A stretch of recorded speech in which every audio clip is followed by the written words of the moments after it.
본토 한반도에서 도레인들이 고구려 백제 엄청나게 갔죠.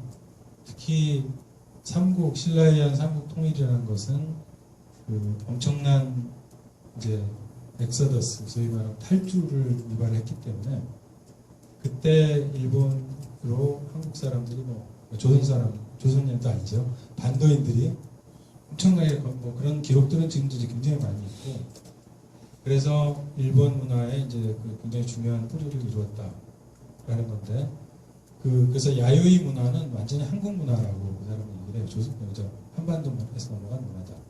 그럼 이제 우리가 흔히 하는 얘기가 그게 잘해야 2000년 전인데, 그러면 일본어와 한국어가 왜 이렇게 다르냐? 2000년이면 언어가 바뀌어도 인간 언어가 그렇게 많이 바뀔 수는 없다는 거거든요. 그래서 그런데 거기에 대한 대답이 뭐냐면 그게 재밌습니다. 그러니까 지금 우리가 쓰는 언어는 한국어, 신라어라는 거죠. 신라어가 뿌리가 돼서, 그럼 신라, 고구려, 백제가 그때 언어가 달랐느냐? 우리가 이제 설화를 봐도 그렇고 백제하고 고구려는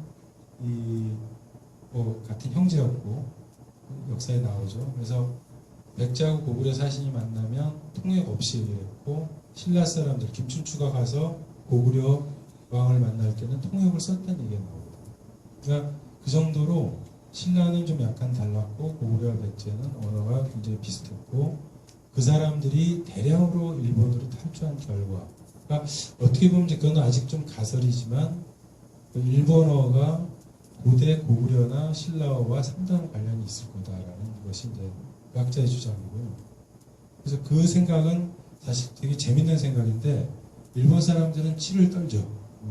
일본이 요즘은 우리가 무슨 얘기를 해도 위안부, 징용 어쩌고 얘기해도 일본에서 그냥 마구잡이로 이유하고, 한국도 이제 그런 분위기가 점점 돼가고 있고.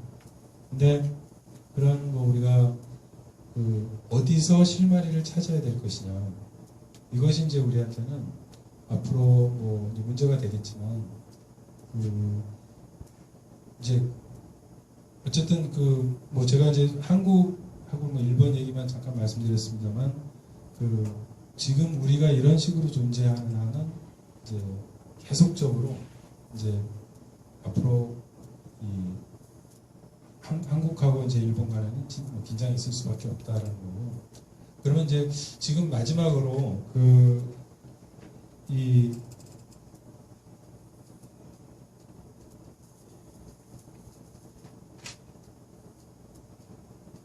지금 제가 이제 어떤 과학 기술 우리가 해서 이제 주로 이런 책들을 제가 이제 많이 참고를 했는데요. 리처드 도킨스나 트리버스, 그 다음에 엑셀 로드라는 사람은 정치학자고요.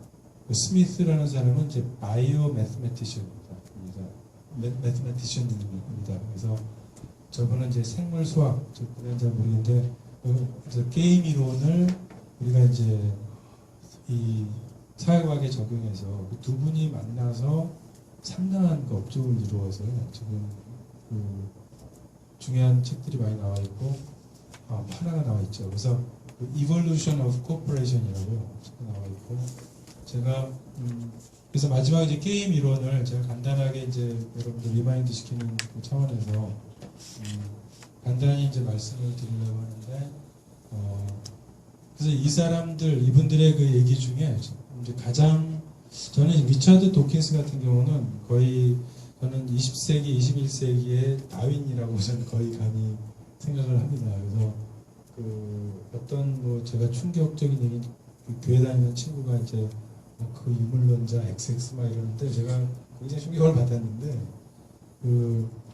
이제 이 DNA, 그 말하자면 유전자로서 이제 역사를 풀어내고 있죠. 우리가. 그런데 도킨스가 말하는 이 유전자는 먼저 제가 이 선택, 우리가 자연 선택 이런 걸 설명드리기 위해서 간단한 전제 상황을 말씀드리면, 여러분 아시는 분들도 많이 계시겠습니다만, 보통 우리가 셀렉션, 내추럴 셀렉션, 자연 선택이라고 하면 흔한 저 같은 사람, 특히 이런 문과적인 사람들은 열심히 노력해서 내가 선택받아야지.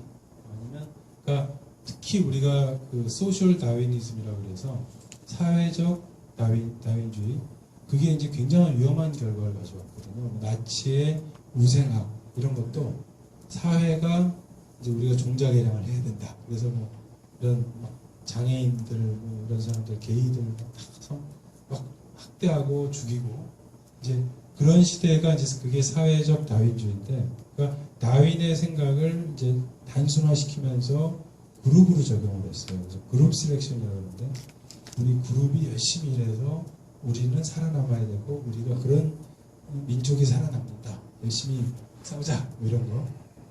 그게 이제 우리가 생각하는 단순한 자연선택이라고 흔히 생각을 하는데 일단 이 DNA 유전자는 자기 의지가 없다.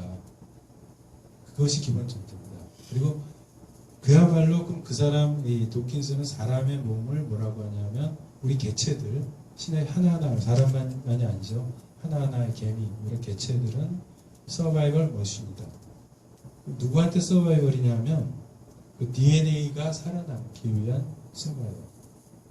그러면 그 DNA들은 각각의 이제 하나하나의 DNA 이 사람은 이제 원시 시대 그야말로 우주가 처음 시작될 때 시대에 이 사람은 쥔풀이라고 그래요. 그래서 거대한 프리미벌 숲 원시적인 숲이 있었다. DNA 숲이죠. 고기국물. 근데 그 숲이 있었고 거기서부터 이제 결합과 복사, 특히 복제를 결합하면서 생명들이 이제 나왔다라고 얘기를 하는데 그래서 뭐 간단히 말씀드리면 사람 몸도 극단적으로 좀 얘기를 하면 각각의 그러니까 미토콘드리아 자체를 봐도 그렇다고 그러더라고요. 저는 전문성이 떨어지는 얘기입니다만 그것이 굉장히 마치 하나의 생명체처럼 따로 움직인다.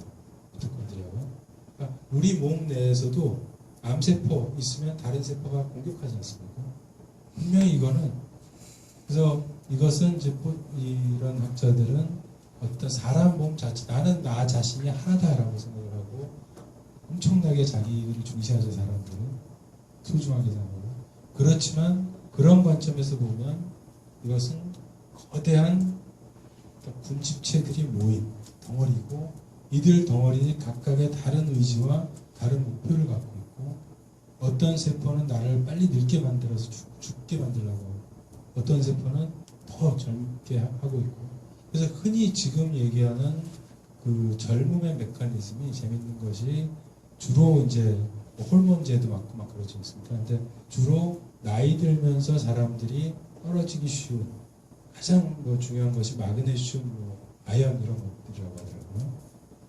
그런 것들이 몸에서 줄어들면 이제 오랫동안 인액티브하던 움직이지 않던 세포들이 암세포 예를 들면 이제 이 개체가 늙어가는 것보다 우리가 이제 활동할 때가 됐다. 움직인다는 거죠.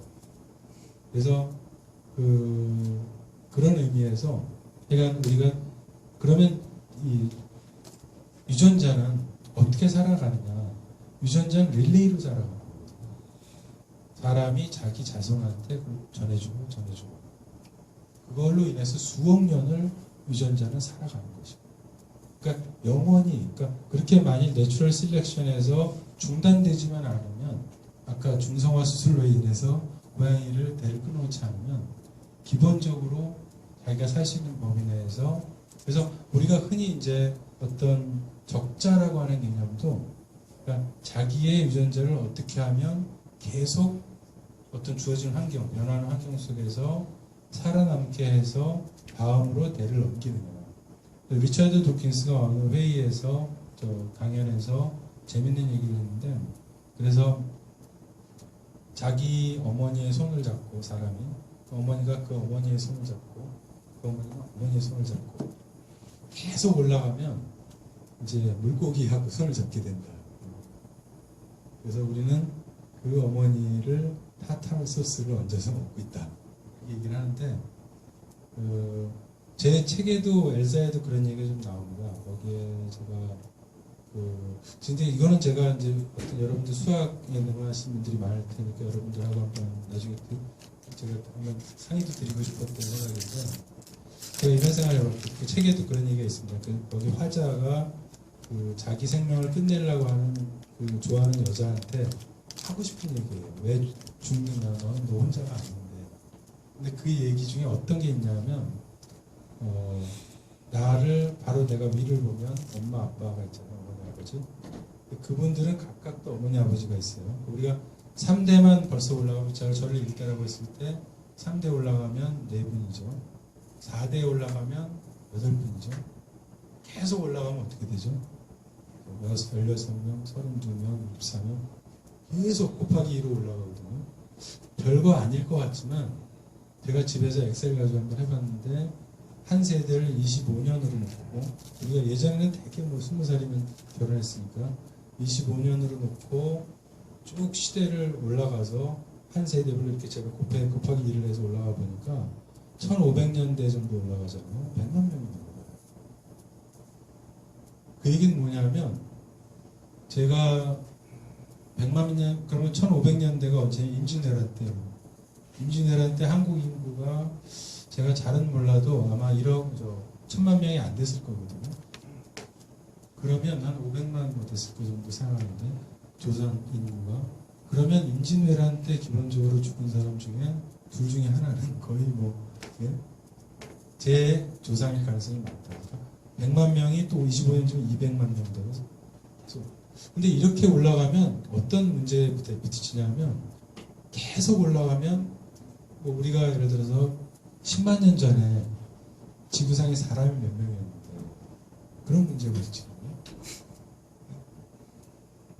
그걸 어떻게 해결해야 될지 저는 좀 이해가 안 가는데 그러면 그걸 뭐 설명할 수 있는 것은 근친 그런 것밖에 설명이 없어요.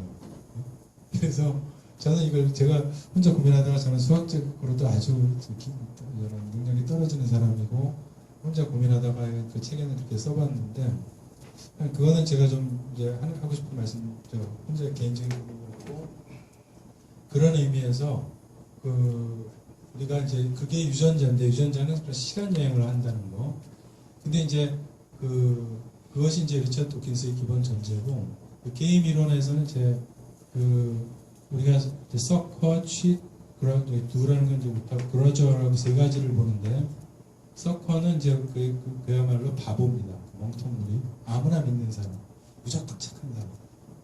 취트는 사기꾼이지만 그냥 진짜 사기꾼이라기보다 이제 완전 극단적인 이기주의. 그다음 그러저는 뭐냐면은 이제 그러지라는 말이 원한을 품는다는 말이지 않습니까? 영어로. 그래서 원한을 품는 자. 세 가지를 놓고 봤을 때 서커는 이제 기본적으로 남이 우리가 어떤 사회를 가정했냐면 새 사회인데 그 새에 어떤 치명적인 어떤 조그만 무슨 진드기 같은 거 바이러스가 있다. 진드기.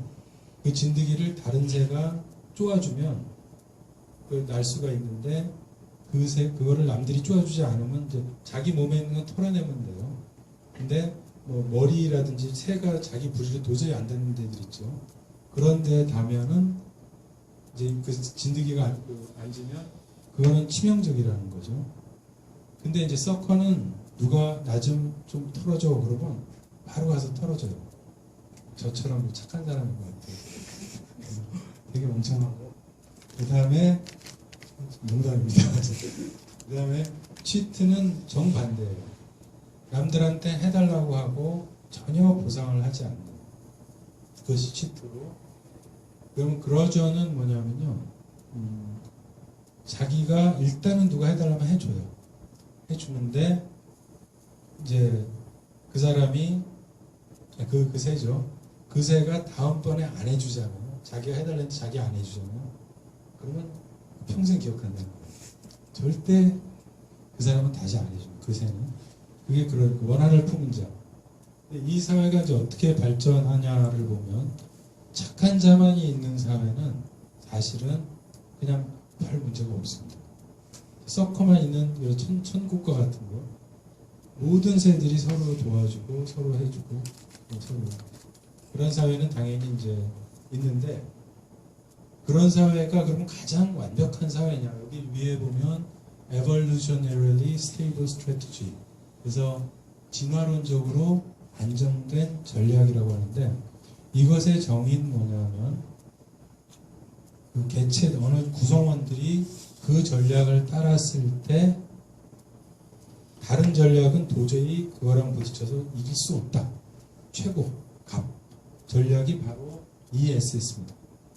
우리 일렉트릭 스토리지 그거 아니고 네 시스템 그거 아니고 그런데 그러면 이제 이 사회에서 서커는 안정적인 사회가 아닙니다. 왜? 여기 취터가 하나 들어오잖아요. 취트가 그날부터 당연히 문제된 거예요. 취트는 자기 이거 돈 받고 다른 애들 안 해주고 취트는 계속 갑이거든요. 자기가 이득을 계속 취해요. 완전 여기 취트한테 있어서 이 땅은 물반 고기반이에요. 자기 세상이에요. 취트가 계속 늘어나게 돼 있고 어느 순간부터는 이제 서커는 급격히 사라지기 시작해요. 착한 사람들이 악인한테 밀려서 그런 우리가 이제 사람이라고 제가 하지만 국가라든지 어떤 사회적인 힘, 계급 그렇게 봐도 무방한 얘기입니다. 그래서 그 다음에 이제 그렇게 해서 하게 되기 때문에 서커만 있는 사회는 안정적인 사회가 아닙니다. 그럼 취트만 있는 사회를 보면 그건 아주 인간 지옥이죠. 서로 안 도와주니까 자기만 이득 딱 취하고 남들이 딱 해주고 나면 쟤는 싹 가버리고 해달라고 하면 안 해주고 그런 이기주의자들만 모이는 거예요. 그런 극단적인 이기주의 어떻게 보면 지금 우리 사회 내지는 자본주의 사회가 지향하는 것이 그거예요. 자기 잘 되면 다 잘 된다. 보이지 않는 손이 다 도와준다. 그런 보이지 않는 손이라는 아담 스미스의 그 논리가 그야말로 저절로 하느님은 부인한 자가 반대로 뭔가 있으니까 사회는 그렇게 해서 우리가 시장, 흔히 마켓 논리, 마켓 컨트롤 그런 식으로 흔히 시장의 힘에 맡긴다라고 하는 것들이 결국은 이런 극단적인 이기주의를 추구하면 세상이 잘 된다고 하는 것인데 생물학에서는 이것이 벌써 바보라고 금방 이겨요. 말도 안 되는 소리 말아라. 취트한 모인사회는 어느 시점 지나면 반드시 없어져요. 왜냐하면 다들 그 바이러스가 생기고 서로 안 털어주기 때문에 자기가 잠시는 행복을 누릴지 모르지만 장기적으로는 그 사회도 결국은 없어지게 퇴화하게 돼 있고 그러저의 사회 같은 경우가 보면은 이제 저게 적절히 들어간 게 가장 안정적이라고 보거든요. 그래서 왜냐하면 그 취트가 많은 경우에 그러저가 있으면은 그러저는 자기가 이제 쟤한테 해줬는데 도와줬는데 제가 안 도와줘. 반드시 기억하면 점점 취트의 수를 줄여가게 돼요. 왜냐하면 걔는 그다음 그러저가 만날 때마다 근데 이제 반대로 그러저가 굉장히 많아졌는데 그러저하고 서커는 사실 이런 데서 문제가 없어요. 서로 착하니 처음에 만나면 서로 도와주니까 서로 다 도와줘요. 어차피. 그래서 그러저와 서커를 만나면 서커끼리 만나면 똑같아요. 서로 도와줘. 그 다음 그러저가 쟤 만나도 아, 쟤 착하네. 또 도와줘. 문제가 없어요. 그런데 그 취트는 완전히 괴멸되지는 않을 수도 있는 않은 경우 어떤 경우냐면 되게 취트가 아주 작아져서 숫자가 이제 얘가 한번 속여도 똑같은 그러저를 만나기가 어려울 정도. 세상에는 그러저는 너무 많고 아니면 나머지 썩 크고 지는 나쁜 놈 몇 놈 없어요. 악인이. 그럴 때는 그 사람들의 그런 악한 행위가 보복을 안 당하기 때문에 발견 잘 안 되죠. 왜냐면 똑같은 그러저를 또 만나야 되는데 또 안 만나면 얘는 보복 안 하니까.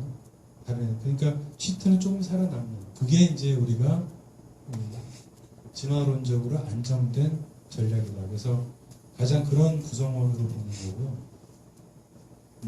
마지막으로 이제 호크하고 도브 말씀을 잠깐 더 이제 추가로 드리면 이것도 이제 비슷한 논리에서 나온 건데요. 호크는 이제 매, 그다음 도브는 그 비둘기인데 물론 이 보기는 이제 도킹스도 얘기하지만 이 도브가 비둘기가 굉장히 의외로 공격적인 사람이다. 사실 비둘기는 더럽고 공격적인 셈이다. 날아다니는 쥐라고 하잖아요. 근데 그 실은 그렇지만 이제 우리가 흔히 개념적으로 일단 호크는 그 매로 매고 도브는 이제 비둘기 우리가 흔히 아는 관념대로 그래서 이 세계는 어떻게 전략을 우리가 구성을 하냐면 이길 때 제가 여기 써오지 못했습니다. 근데 이길 때 100점, 질 때 빵점 그렇게 우리 가정을 하고 그 다음에 죄송합니다. 이길 때 50점, 질 때 빵점.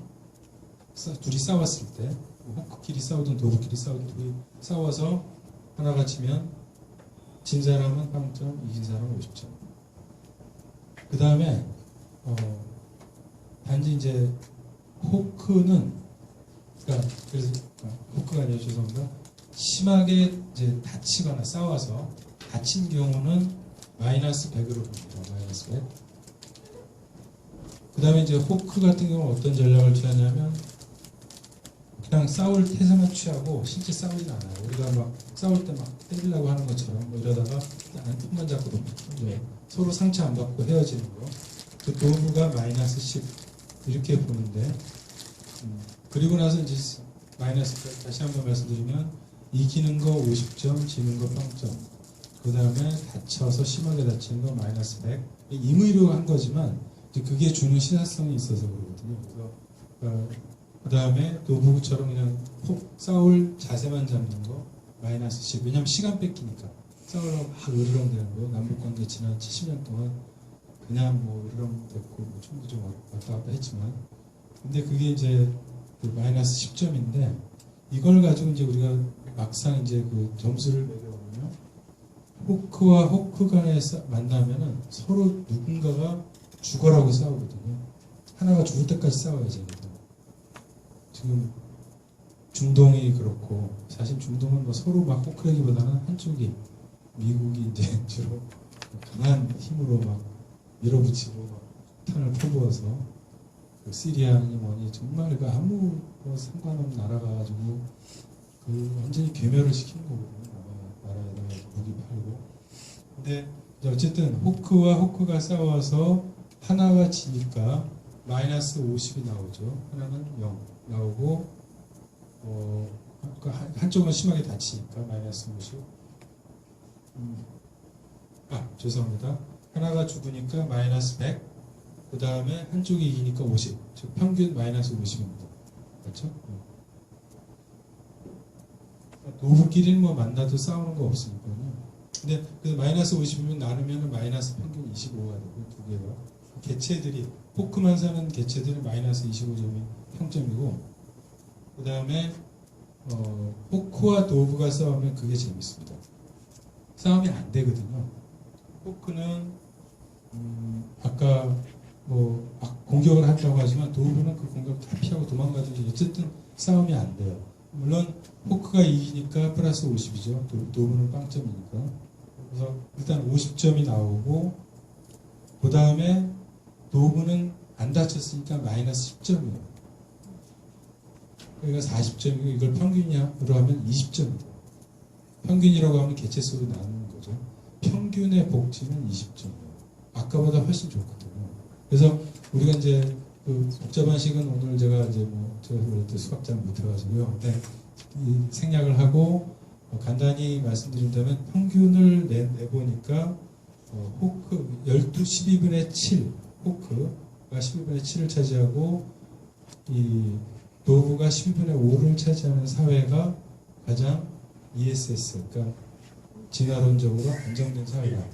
그런 사회라고 하는 건데 그러니까 마지막으로 이제 우리가 평화라는 관점에서 제가 뭐 여러 가지 횡설수설을 많이 했습니다만 그런 평화라는 관점에서 보면 사람들이 어떤 우리가 증명할 수 없는 도덕성 아니면 과거에 이제 제가 작년까지 대전에서 했던 강연에서도 주로 공감 그런 공감에서 자비가 나오고 등등해서 어떤 우리가 생물학적으로 증명할 수 있는 공감 같은 것이 인간 사회에 뭔가 이렇게 희망적인 요소가 아니냐라고 말씀드렸지만 그러니까 지금 이제 평화를 위해서 우리가 그 가장 어떤 좀 기본적인 것은 우리의 지금 담화 자체가 우리가 지금처럼 국가라는 테두리에서 과거에 그냥 그 정해진 우리가 지금까지 해왔던 무슨 그런 논리, 그런 언어로는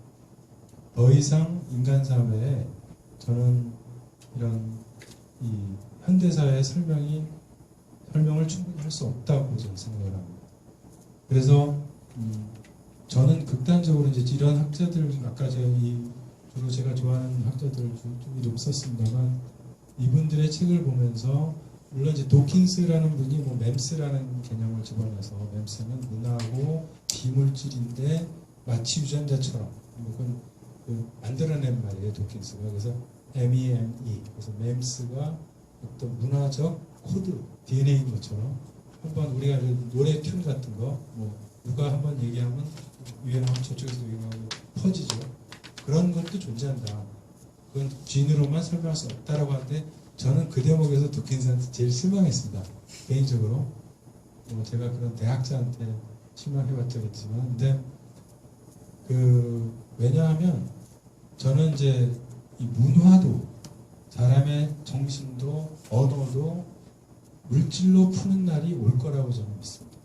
쉽게 말하면 제가 뭐 아무거나 물병이라고 말했죠. 지금 이 물병이라는 말은 여러분들이 들은 이유는 이 물리적인 현상이기 때문이겠죠. 제가 제 입속에서 제가 한국어로 물병이라고 얘기를 했기 때문에 여러분이 이 물리적인 걸 들은 건데 이것을 물리학자들은 얼마든지 설명할 수 있겠죠. 그리고 양자라면 설명할 수 있을 거고 퀀텀 티어리인데 뭐 화학자들은 화학적으로 공식을 쓸 수도 있을 거고 그런데 저는 분명한 것, 뭐 아까 이제 우리 뇌과학 말씀 몇 번 드렸지만 그게 뭐 눈빛이 착하게 보인다.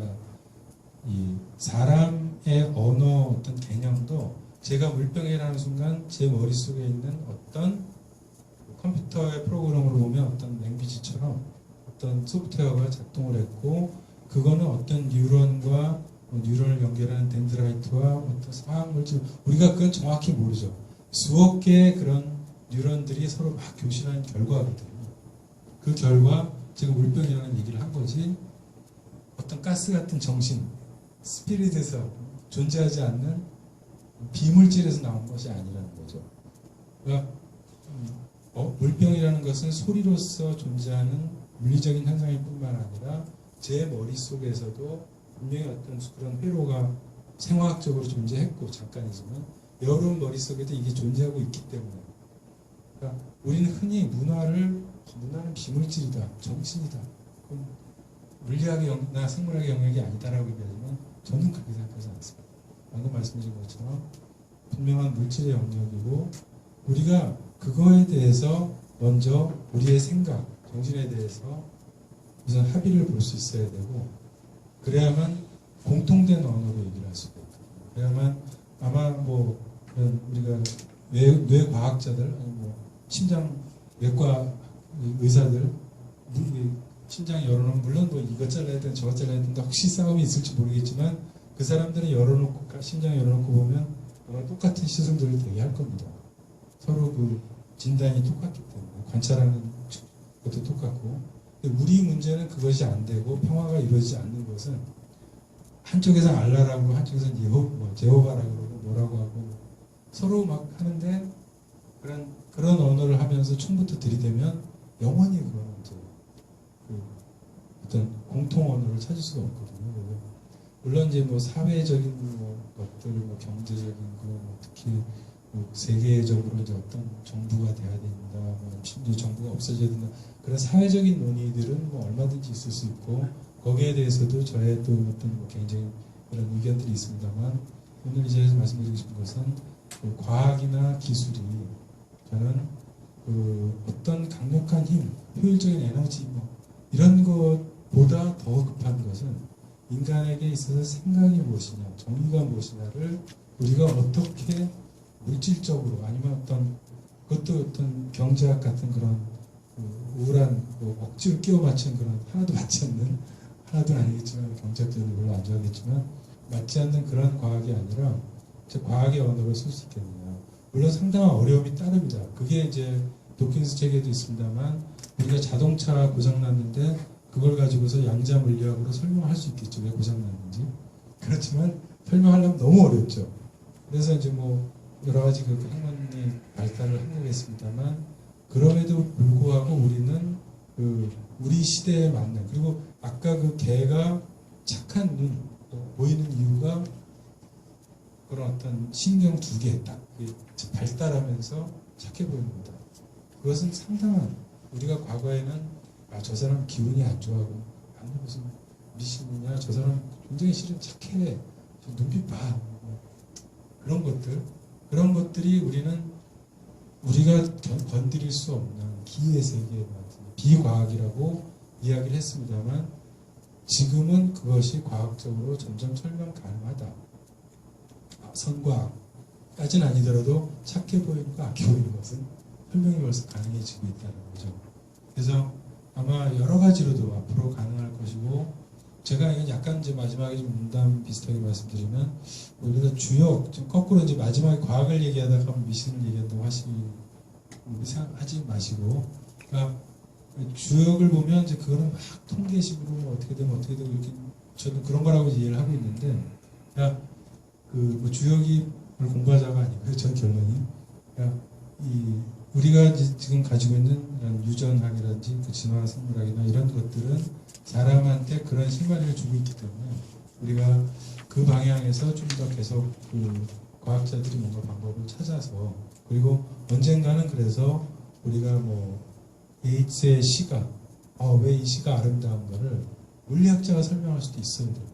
저는 그렇게 보거든요. 왜냐하면 이미 시에도 기초적인 파동이라든지 기초 물리학이 벌써 들어가 있거든요. 우리가 라임이라고 하든가 아분, 가군 하는 것에 다 그 물리학적인 얘기거든요. 사실은 어떤 리듬이 좋다 이런 거.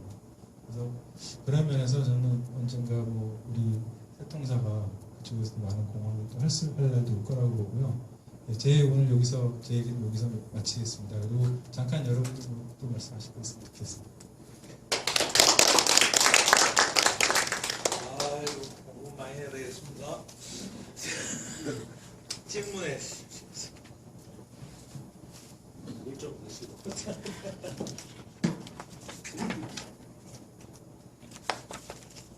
저기 이석 박사님이 지난주에 이선경 씨라는 분이 인간 불평등사 강연한 거를 우리로 보냈어요. 그거 읽어보셨어요?